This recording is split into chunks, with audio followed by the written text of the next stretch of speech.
Hello and welcome to another edition of the Aussie Wisdom podcast. Today I'm speaking with Pete Mastroianni from Loans Only, and let's see how this goes. So Pete, what can you tell us about yourself?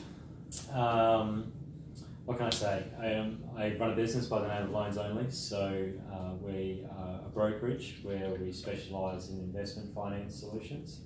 I'm based in Brisbane. I've got a broker in northern New South Wales, and I've got 3 more down in Melbourne and some support staff down in Melbourne. So HQ is Melbourne, and I live in Brisbane, and I commute regularly. Yeah, awesome. Yeah, and what made you decide that HQ would be Melbourne?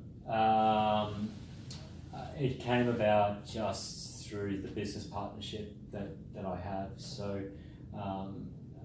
my business partners are property developers, and they're based down in Melbourne, and it just made commercial sense to keep that relationship tight from a Melbourne perspective. So I've been working remotely probably for the last I'd say for the first year that we started business together, and it's probably only been the last 6 months or so that I've been commuting on a regular basis as the teams continue to grow. So the team is still fairly new, and good experienced brokers, a couple from private banking backgrounds and really solid networks, a couple of other brokers who have had solid industry experience as well, and some support staff. Some are green and eager to learn as well. So all coming together, we're a tight-knit group, and I'm very focused around ensuring that we work in a structured manner to produce accurate and consistent outcomes for our clients in our engagements. So we're just trying to hustle at the moment, and we're trying to do deals wherever we can, and see what we can do to keep the music playing. Does that get you out of bed in the morning, the hustle? What is it for you?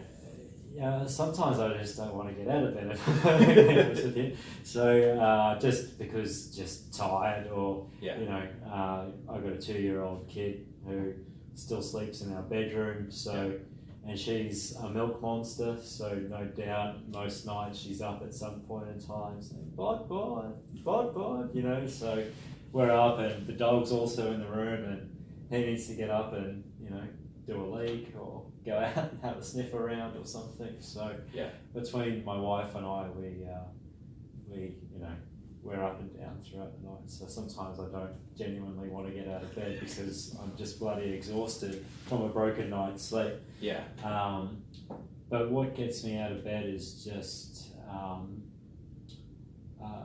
the motivation to see if I can overcome the challenges, and and come out and look back and think, wow, I did that. That's give yourself a pat on the back. It's probably an ego thing than anything else. It's not the money will come off the back of hard work and the success. I think it's just I think it's the objective to look back and be like, wow, look what I've done. That's really cool. Yeah.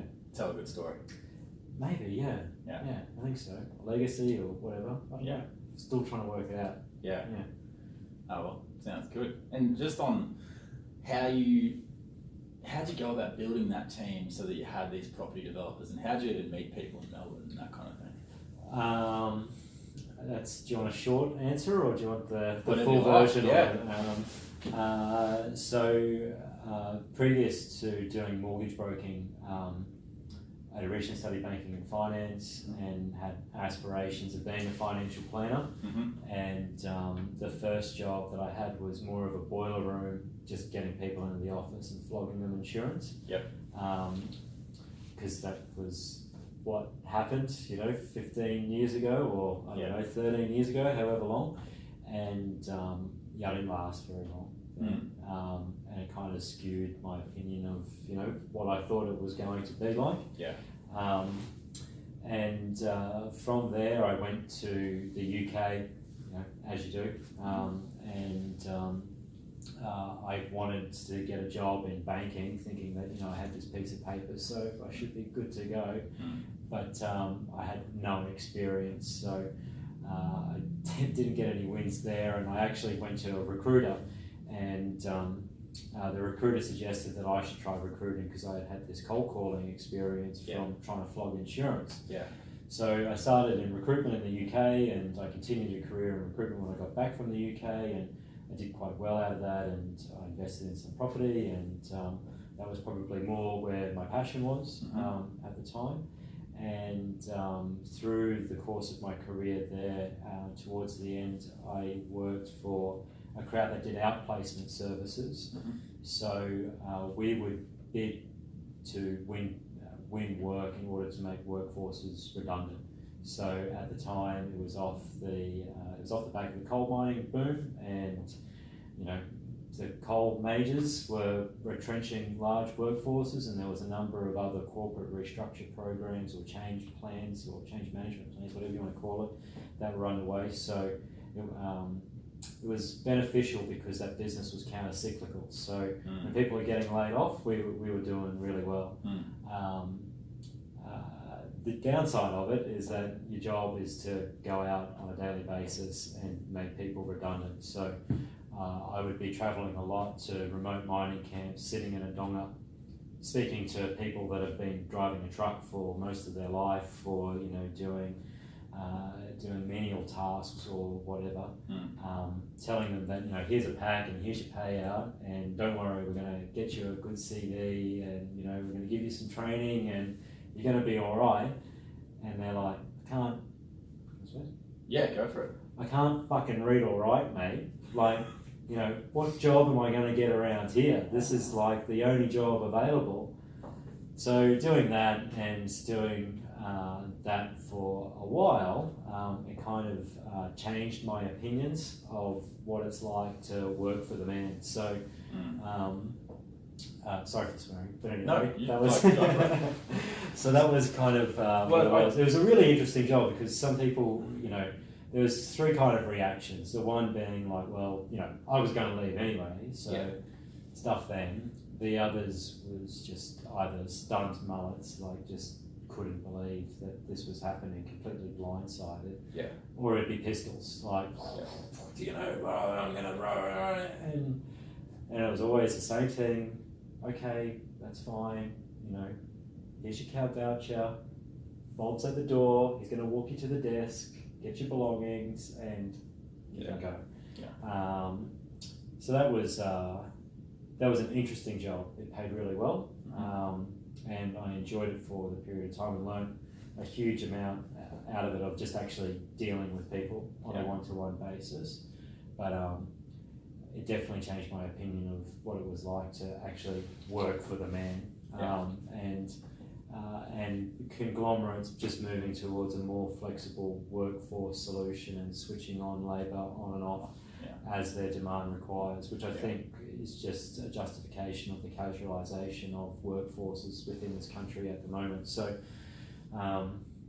going through that, I actually sold a property and I made some money out of that, and decided that I was going to stick it to the man and start up my own business, and had a change in career. And it was suggested to me that I should do mortgage broking. So I became a mortgage broker, and the business started off under the name of the Buyer's Guide, and I had the intention of flying the flag for first home buyers and supporting their cause, and created an educational product because I thought I would try and sell the product to monetize the product, and then get individuals in to then obviously do their mortgages off the back of that, or perhaps even make introductions to project sales, individuals for property sales opportunities, or whatever that may be. The problem though was that first home buyers require a lot of work and hand holding through that process. So there was quite a long lead time in order to actually monetize that opportunity. And then getting it into the bank, and then getting paid by the bank for a 40-day, 60-day payment terms, and then getting paid from the aggregator. It's another 90 days until you actually get paid. And then also, so just on getting paid, I used to work in real estate when I lived in Canada. And I help people buy houses, so I know what it's like working with people who've never bought a house before. It takes a long time. You've got to find the property. then it takes time to settle. Yeah. So let's say it takes 60 days to settle on the house. Does Yeah. it then take another 60 days for the mortgage broker to get paid? Yeah, so after settlement payment terms from the lender are normally 45 days to 60 days, and then mortgage brokers will deal with like an umbrella group. So we aggregate together because the majors don't want to deal with just me because I don't have enough volume to send through. But if we work together in a co-op fashion and there's 1,000 or 1,500 odd brokers, then we can create a platform system to speak with the banks together to generate enough volume for their appetite. And they pay, so the lenders pay the aggregators, and then the aggregators will pay the broker that did the deal, and they have their own payment terms as well. So between 60 to 90 days is generally when the broker gets paid after settlement. So if you're dealing with Jack and Jill in March and they don't buy until October, then it's actually almost January that you get paid on it. So that's a year before you actually see some income. And there's a lot of work that goes into that process. So so I thought what else could be done in the marketplace, and noticed that the trend of rent vesting was emerging and becoming a popularised term. And I remember the day actually, because we were house sitting my wife's parents' house, and they live on an acreage north of Brisbane, and was walking back after taking the dog out in the morning. I was just like, I wonder if the domain's available. Anyway, went to GoDaddy, the domain's available, and I picked up all the other different terms for it. And then I registered the business name under Rent Vesting Pty Ltd, and applied for a trademark, and got a trademark for the term as well. And then just thought, well, how am I going to monetize a domain name? And I thought, well, I need leads for my mortgage broking business, so I'll use it as a lead generation portal in order to create a funnel for mortgage opportunities for me.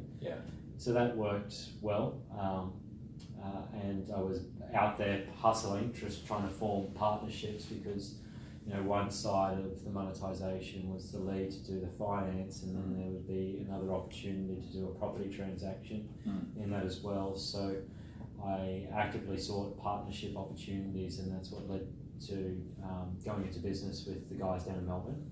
So that's how that came about. And they were running their own marketing campaigns as well. So I went from scratching around to try to find an opportunity to having a new problem of having an abundance of leads and not being able to deal with the actual volume, which is a really good situation to be in. It was quite cool, but I was I was under a bit of pressure, just time pressure to convert, and so the business name rebranded to Loans Only, and I actually turned off the marketing on the rent vesting side of things, because there was enough continuity of workflow coming in through sources that I didn't actually have to pay advertising spend on, and the business has grown from there to where it is now. And so just on that, the buyer's guide, can people still get it? I think that I haven't been to the website for a long time, but I think it's still live and it's still hosted.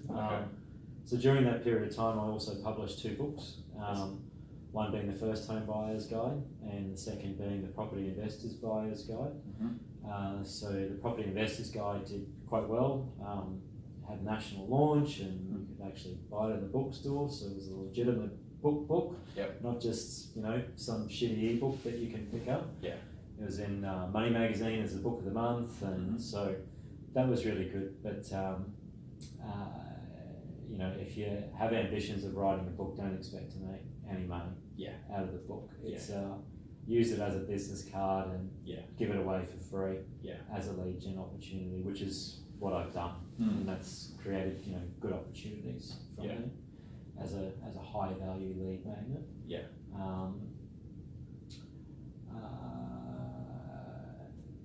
But the buyer's guide is a non-trading entity. And I just obviously this is Aussie Wisdom, and so I just Right. wanted to make sure that if people are looking for something like that, that the work that you put in is still available to them. Yeah, absolutely. Like if you go to Renvesting is a content publishing platform. So Is that .com.au? .com.au. Yeah. Okay. So if you go on there, it's full of different resources and webinars, and I was running my own podcast as well for a couple of years as well.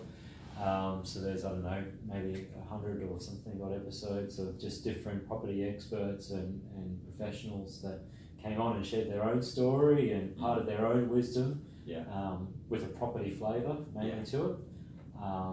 So there's some nuggets in there and plenty of blog articles and ebooks and there's lots of stuff on there. So as a resource, if you have an interest in property, it's worth watching. To give it a plug. Yeah, no, that's awesome. Thank you. And we'll link to those resources as well. So the other thing I wanted to talk about, I'm not sure whether you agree with this, but I feel that all my mates that are tradies at some point will probably set up their own business. Yep. That's just kind of how it is in Australia. Yeah. But if you're an accountant or a financial planner or a whole lot of other professional fields, you have a job and you don't really look at starting your own business. You did start your own business, and walk me through how you made that decision, and then maybe you mentioned that you also had a family not long after that. Can we talk about how that was all like? Yeah, okay.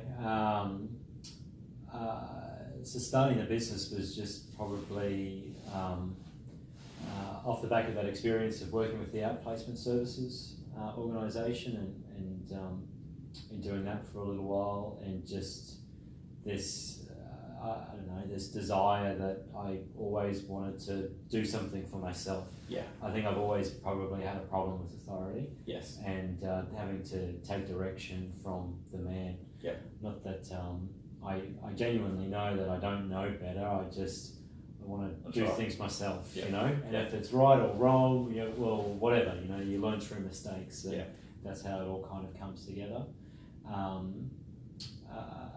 And just dealing with the people that I've dealt with in my career, I don't know if there was anyone that I can say that I thought was an effective leader or was inspiring as a leader as well, to take direction from, to be someone that would shoot the lights out under, ABC company or whoever it is that you're actually working for. So that's probably the main reason why I wanted to go and do something for myself. So is that when you say, is it a case of wanting to work under a good leader, or you wanting to become a good leader? Wanting to become a good leader. Yeah. But I haven't actually recognised this until more recently, and I don't profess to say that I'm a great leader or whatever, because I'm very much learning as I go along. Yeah. But people have their own stuff going on in their lives, and people need flexibility in their work, and people want to be inspired, and people want to deliver good stuff, and people have their own goals and aspirations that they want to work to, not the organisational BS mission statement that you've got to adhere to. So so that's been a learning for myself, and something that I really want to cultivate and foster internally within the own business, because it's a win-win outcome. If they're going to be doing well, then naturally it's going to come back in spades for me and to my business as well, and it will grow organically from there. And seeing someone come from one point and overcome, I don't know, to use a metaphor, to tame their dragon or to slay their dragon. Sometimes you either do one or the other. To go through that process and come out of that and achieve whatever it is that they want to achieve, it's cool. Yeah. And it's like, okay, well, that was nice that I was able to participate in, in that person going through that transformation. So that's really cool. Yeah. And it's cool to know that you can be really hands off with that as well. Yeah, and sometimes it's best just to be hands off with it as well. You know, it's because as people we're unique. So so it's, and whatever business you're in, it's a people game. So if you apply any critical thinking to any strategy or approach that you want to make, there's the environment, the structure that you're operating in, the implementation, and the people. And the people are the life crackers, because you can control a number of the variables, but it's the analogy of taking your horse to the water. It's just you can't get them to do what you want. So having that leadership piece where you can inspire and motivate and get people to to grow is an interesting process and cool to do. That's good. And you also have the benefit of being able to have that with a young child as well. Yeah, I think so.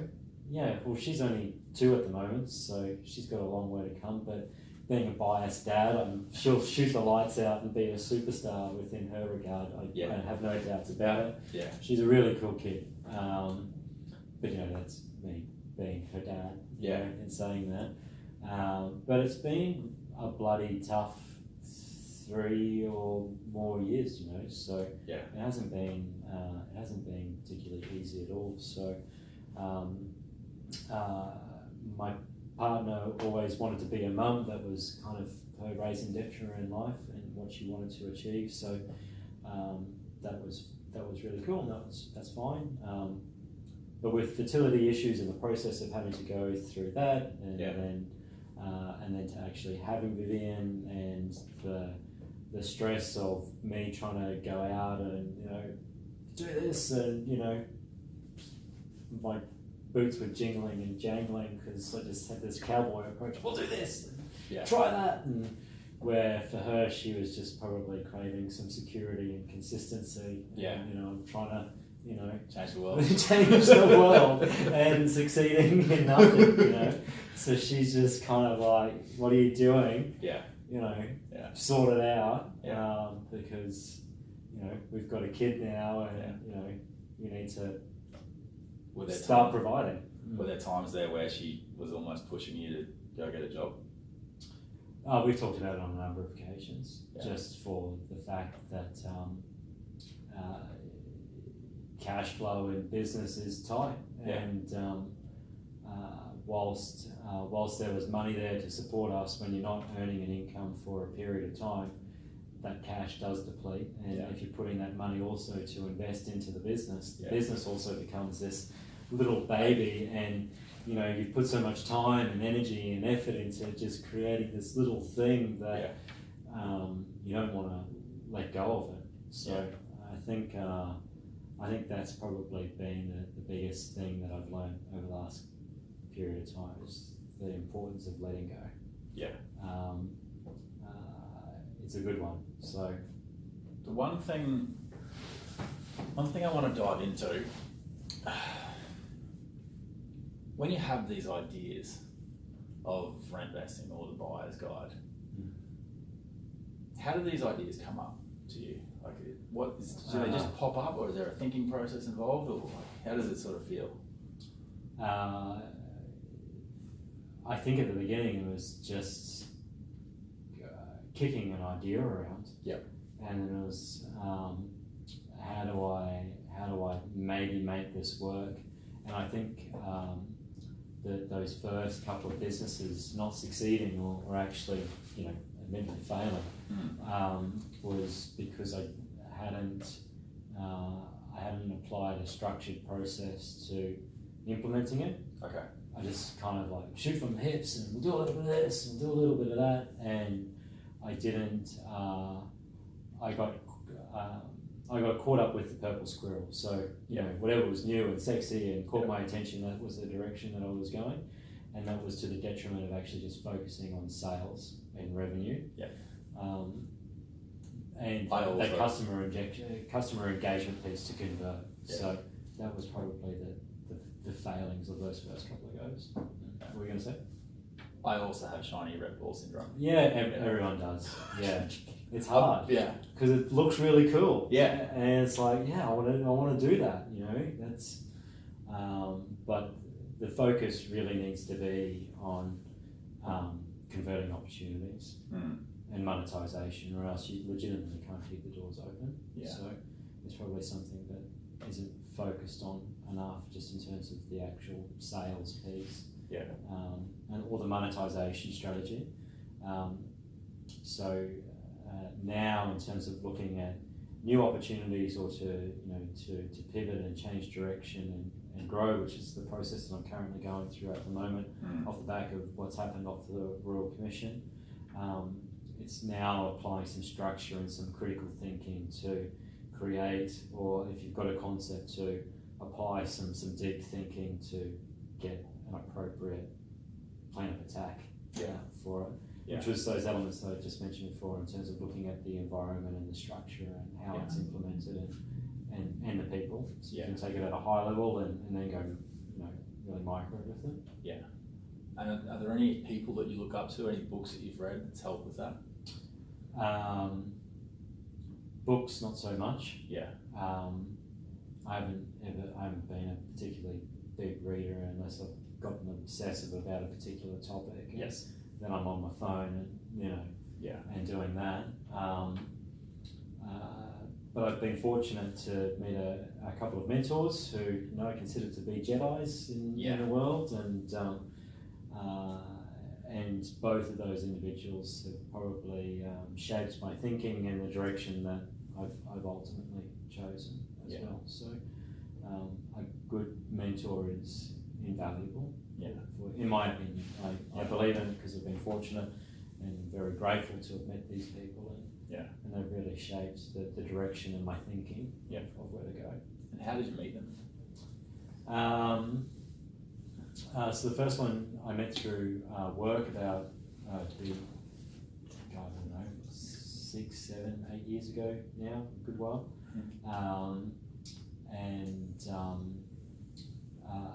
He was a really interesting guy. And I met him for a couple of hours on a Friday afternoon each week for a period of 3 or so months, and I have to say he completely changed my course of life that I was going on at that point in time. So take my hat off to him. So it was just a different perspective on my way of thinking, how the world and myself actually operate. And the second one is someone more recently that I've been dealing with. One, he's helped me sort out my baggage, and two, he's given me some really good concepts to help me work through the structure of your thinking processes and what leadership actually is, and what it is that you're actually trying to create, and how to actually approach that in a methodical manner. And just to be clear, obviously these people gave you their time. Yeah. Was it a paid relationship, or is it just them helping you? So this one at the moment is a paid relationship, and the last one was also a paid relationship. Yeah. I was fortunate at the time that someone actually paid that for me. Wow. So that was really cool, and I'm very grateful for that opportunity. Yeah. Anyway, Yeah. If you can find a good mentor and they're willing to give up their time, and they're doing it off the basis of a value of reciprocity. Yeah. And if they're a Jedi, well, hug them and love them and try and get as much information as you can out of them, because it's meeting wise people along the way is very helpful. Yeah. Particularly when you think you've got it all worked out. Yeah. Then it's like, oh yeah, I didn't actually think of it like that. It's a good one. There's a story that I like, and you might not necessarily like Walmart as a company. But Sam Walton had a process where he was so obsessive about making sure that he had the best idea possible that he got put in jail when he was in a country in South America because he was down on the floor measuring the aisles, thinking that they must have known something that he didn't. Yeah, okay. Because they're like, oh, maybe they're doing it better. Yeah. If they're doing it better, I must do it. Yeah. so he's always looking Yeah. for a way to do it better. Yeah. Not everyone has that mindset. No, I think that's really cool because a lot of people think that the key to, breaking out of the box or whatever is to have, passion. Yeah. But when you actually look at passion as a value, that it's cool and there's nothing wrong with it, but it kind of has a bit of a fluffy context Yeah. to it as well. People that actually succeed, like Walmart, Yeah. was just absolutely obsessive Yeah. about every little minute detail. And Steve Jobs, Yes. he was obsessive, Yeah. and people thought he was an asshole because of his approach and his obsessive nature to, get the finer details, 100% right. Yeah. So it does people's head in, but you need that kind of person in order to create these juggernauts as well. Yeah. So The interesting thing too is that mentality, that perfectionist mentality, in the wrong situation can just lead to depression. yeah, probably. Like of the people that I've met, and certainly I've been through some situations in my life where it's been difficult, it's that mentality of thinking that nothing's good enough that suddenly makes you You can see how you feel that spiral. Yeah. Mm. But at the same time, it's a good business perspective because you're always looking for what could be better. Absolutely. So I think if you can actually genuinely work out what your values are, Yeah. whether that be things like we've discussed in terms of giving back, reciprocity, or passion, or modelling excellence, like getting down on the ground and measuring out the width of an aisle, Yeah. because they might be onto something here. Well, that's just modelling excellence. It's, that's how people build businesses, by copying good ideas and pasting them together. So whatever those values may be, if you can work them out and you believe in them and set a rule to live that value each day, well, you'll probably really enjoy your work. Yeah. And you'll probably get something out of it every single day because you're living your life by your values. Yeah. The other thing that I'm interested in, obviously, we both look after clients. Do you share those values with your clients? Do they know? No. Yeah. No, I probably haven't. Yeah. Just because it's not about me. Yeah. It's about them. Yeah. So, I don't have anything to do in the situation. It's about them and getting the right outcome that they want to. Live by. Can we just talk about that, because it was difficult for me to decide that I wanted to work in sales, because growing up in Australia, I felt that sales just had a bad name. I was fortunate enough to learn sales when I was in Canada, where it had a better name. And obviously North America, people think sales, people think North America. Yeah. But what I eventually learned was exactly what you said, that it's not about the salesperson at all. It's about the client. Yeah, it's about getting a good outcome for the client. Yeah. They're the outcome that they want. Yeah. Yeah. And not trying to force something on them that they don't want. Yeah. Can you just walk us through how you go about doing that with the people that you meet? So I probably follow the same. I approach every opportunity in the same manner if I was looking at it from trying to bring a client on board to do their finance. Yeah. So it'd start off by asking them ideally what they're wanting to do, and once I get an understanding of what their desire is and their actual genuine motivation, then I'll use that as an anchor throughout the conversation to bring it back. So, Chris, what is it that you're ideally hoping to achieve out of this? Yeah. Okay, it's XYZ. Okay, that's great. So what we're going to do from here is that I'm just going to ask you lots of questions. Yeah.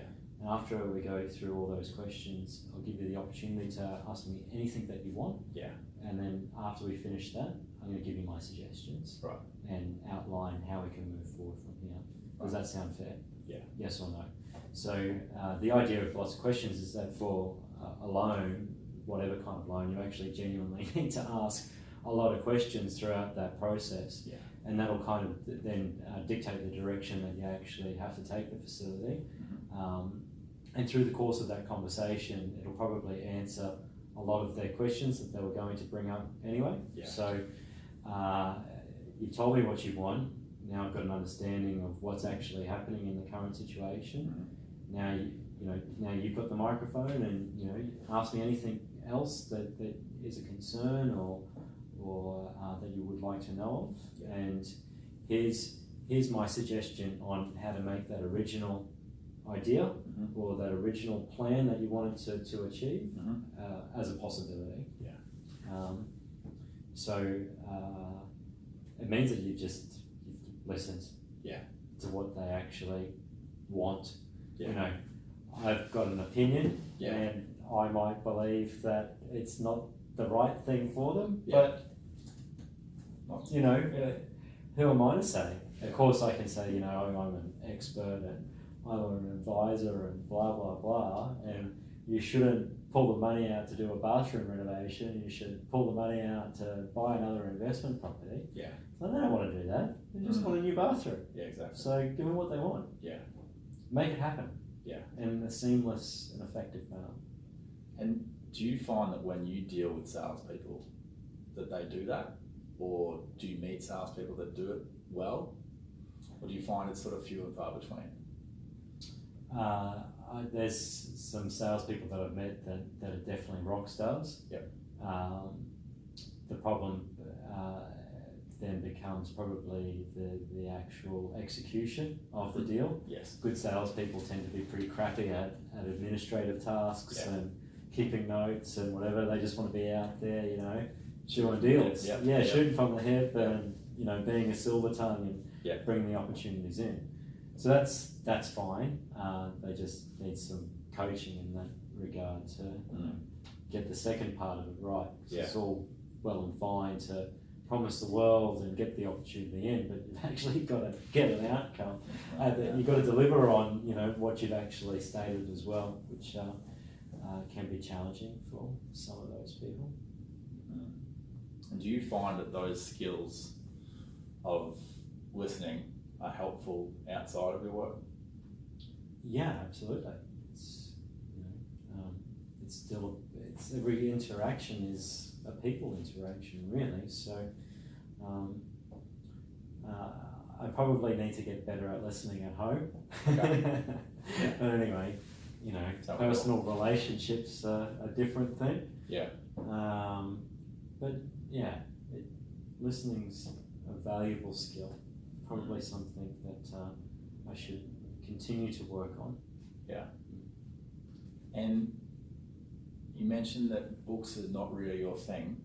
Yeah. Obviously, you started a podcast. You've had over 100 episodes. What made you decide to do that? Just another way of getting my name out there. Yeah. And one for, I guess, just for blatant self-promotion, but the real agenda behind it was the opportunity of actually speaking to people that were networked within the community or had a profile themselves. So having the opportunity to go in and speak with them on an equal level and occasionally just chance your hand to ask for some business from a referral perspective as well was probably the real agenda out of it at the time, because brokers, they're out there trying to knock on doors to real estate agents and what have you, and please can I have a lead or so. I just tried to do things a little bit differently. And did you see anyone else out there doing what you were doing? Podcasting? Or marketing in the manner that you were? The broking industry there's a lot of really switched on, innovative people, and there's a lot of good marketing concepts out there, and some of these brokers are good salespeople as well. So they're out there hustling and they're trying to do their own deals and grow their own businesses and what have you. What does the mortgage broker offer that you won't necessarily get elsewhere? It's probably one, it's choice, but in my opinion, it's probably being able to deal with the complexity that's that has been created in the residential home lending space. Okay. A lot of people, most people will borrow what they can get, and that will dictate ultimately what they buy. So most people will tend to borrow to their capacity.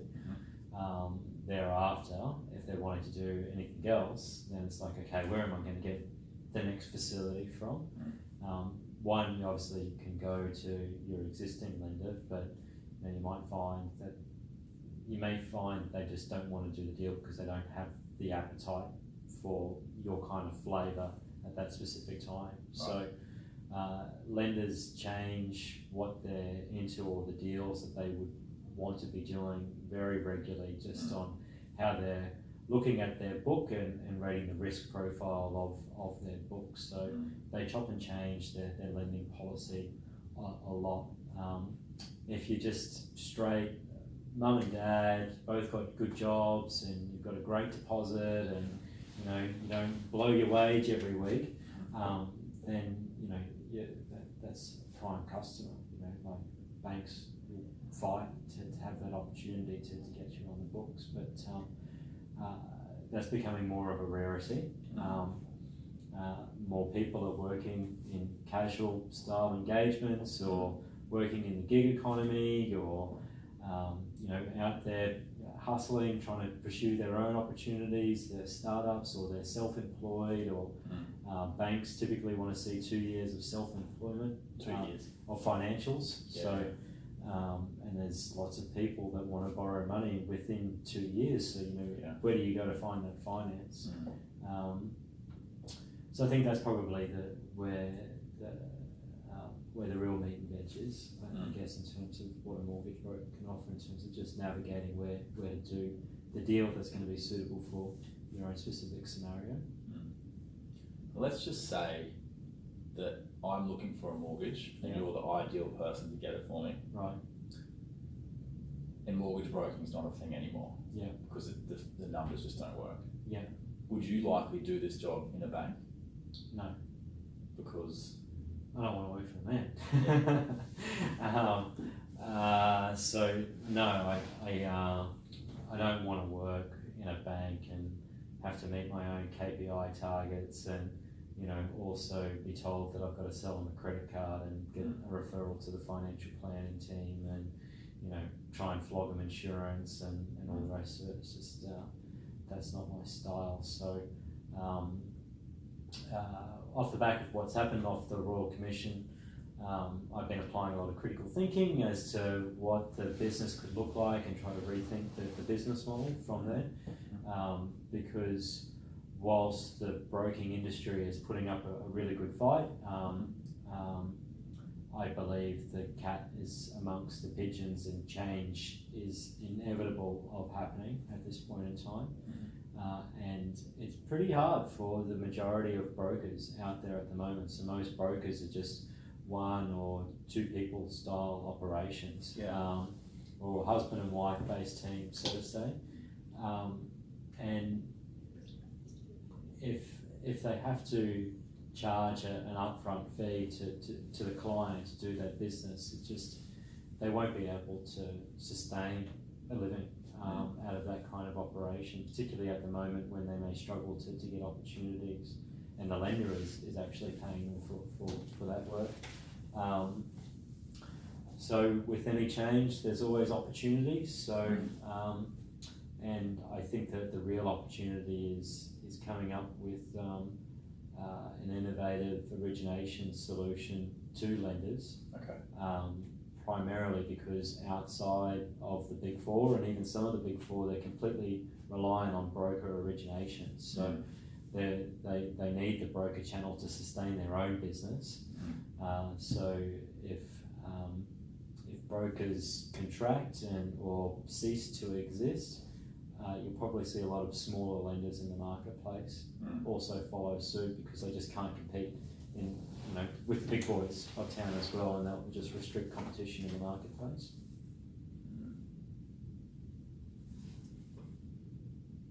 What do you think that would mean to your clients?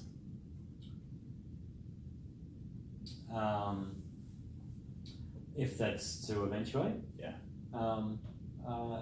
there'll be some of those clients will be the mum and dad types that I spoke of, just before, that they've got a good income and they've got good deposits and got good credit, so they'll always be fine. Yeah.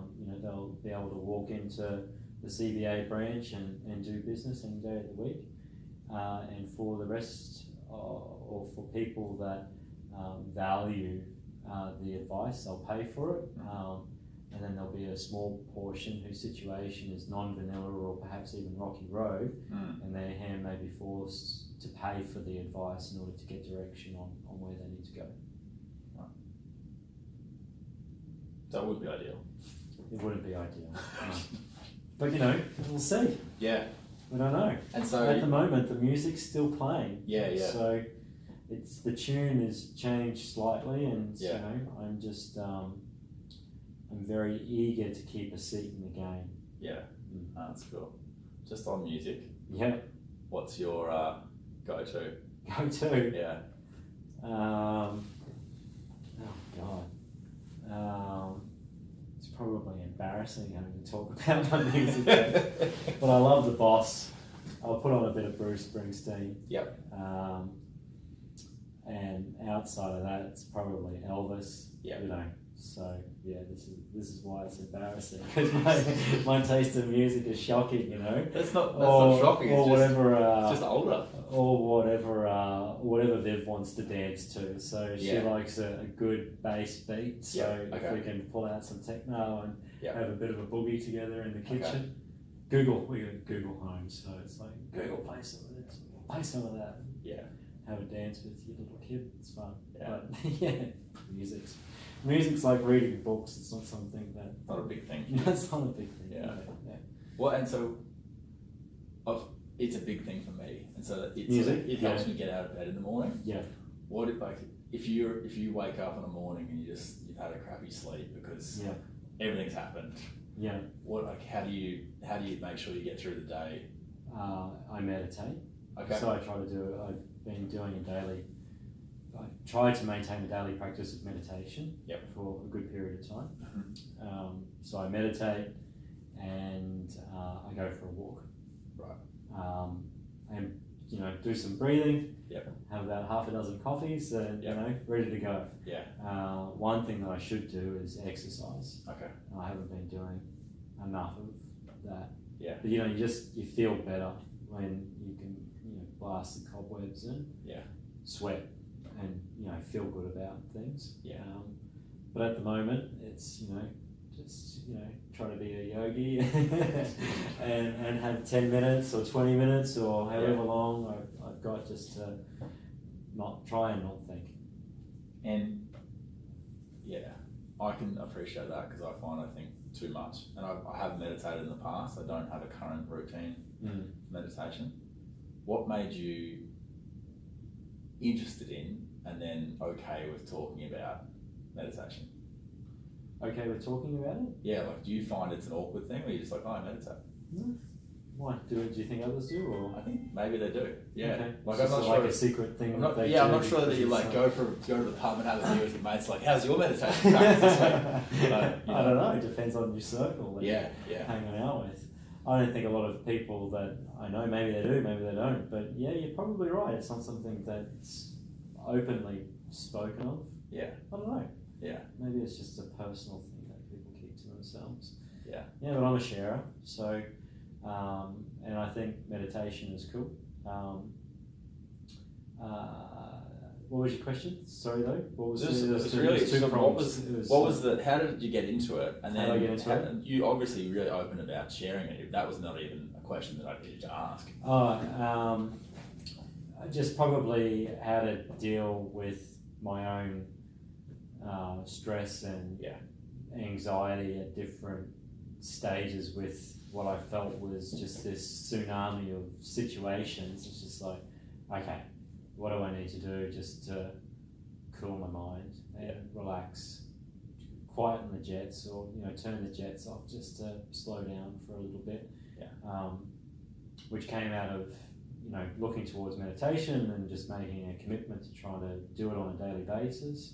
Even if it is just for a couple of minutes, and practicing gratitude off the back of it. So there's some really cool apps, so if you're inclined, do it, commit to it, and and for me, if I don't do it for a while, I feel it within myself that I have a noticeable difference in behaviour. And how does that feel? I'm cranky. Really? Yeah, just cranky. Yeah. So your partner's pretty happy that you meditate then? Oh, I don't know. Yeah, I don't know. Maybe she is. We don't actually talk about it. Right, okay. Cool. So maybe you're right in that people just don't talk about it. I don't know. Yeah, that's good. Well, is there anything else you'd like to talk about before we wrap up? I don't know. Any other questions? This is all about you. So, oh, is it? So is there anything that sort of pops up? You're like, this whole purpose of this is to talk about the kind of things that you'd like to talk about to yourself when you were 16 or something like that. You're looking to go out into the world and make decisions. Yeah. Is there anything else that you'd like to pass on? Putting it into that context, if I knew what I knew now, and I was 16, I would let go of stuff. That's been a big one to actually work out in life. Just not hang on to stuff. It's just, you waste too much time and energy, into this thing that's already happened in your past and isn't going to change. So just let go of it and just concentrate on the present moment and look to the future, onwards and upwards, and forgive, forget, and move on.